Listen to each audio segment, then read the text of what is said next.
विधानसभा चुनाव की घोषणा के साथ ही सियासी सरगर्मी अपने चरम पर है। पहले चरण के नामांकन में अब कुछ ही घंटे बाकी हैं, लेकिन एनडीए और महागठबंधन दोनों ही खेमों में सीट बंटवारे को लेकर माथापेची जारी है।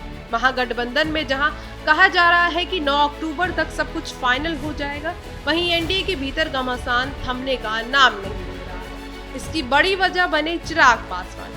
चर्चा है कि चिराग पासवान सीटों को लेकर नाराज है। कुछ रिपोर्ट के मुताबिक 36 से 40 सीट की मांग कर रहे हैं, लेकिन सूत्रों के मुताबिक चिराग 25 से 26 सीटों पर मान चुके हैं। असली विवाद सीटों की संख्या नहीं बल्कि विधानसभा सीटें हैं, मटिहानी, सिकंदरा और गोविंदगंज को लेकर। सूत्रों के मुताबिक इन सीटों को लेकर चिराग अड़े हुए हैं और बिना इनके वे किसी समझौते के मूड में नहीं है। मटिहानी सीट 2020 में लोजपा के खाते में गई थी, लेकिन वहीं से जीते विधायक राजकुमार सिंह बाद में जेडीयू में शामिल हो गए। इसी सीट को अब चिराग पासवान अपनी प्रतिष्ठा का विषय मान चुके हैं। वहीं गोविंदगंज पर फिलहाल जेडीयू का कब्जा है और सिकंदरा सीट जितेंद्र राम मांझी की पार्टी हम के पास है। लोजपा रामविलास की पार्टी के कई नेता कई तरह के बयान दे रहे हैं। उनका कहना है कि लोजपा 25 से 26 सीटों पर सहमत है, लेकिन इन तीनों सीटों पर बात नहीं बन रही। हालांकि सवाल जेडीयू से भी उठ रहे हैं, जबकि लोजपा पीछे हटने का नाम नहीं ले रही। नेताओं का ये भी कहना है कि पार्टी ने सीटों के अलावा राज्यसभा, एमएलसी और आयोग में एक पद की मांग भी रखी है, जिस पर अब तक भाजपा नेतृत्व की मंजूरी नहीं मिली है। हाल ही में दिल्ली में धर्मेंद्र प्रधान, मंगल पांडे और विनोद तावड़े ने चिराग पासवान से मुलाकात की थी।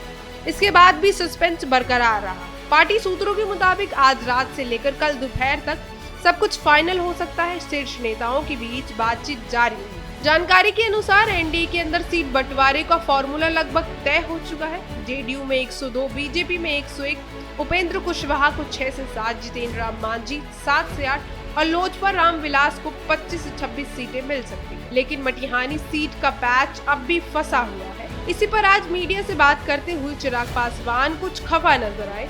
पत्रकारों के सवाल से बचते हुए उन्होंने कहा, मेरे ऊपर और भी जिम्मेदारियां हैं।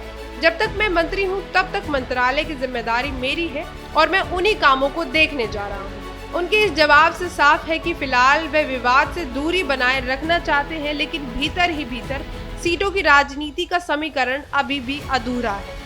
अंत में सवाल यही है, क्या चिराग पासवान मटिहानी, सिकंदरा और गोविंदगंज सीट पर एनडीए को झुकाने में कामयाब होंगे या फिर 2020 की तरह इस बार भी सीटों की सियासत एनडीए के लिए नई मुश्किल खड़ी करेगी। बिहार की सियासत में अब सबकी नजर चिराग के अगले कदम पर टिकी है। इस पर आप क्या क्या कहना है, कमेंट कर जरूर बताएं।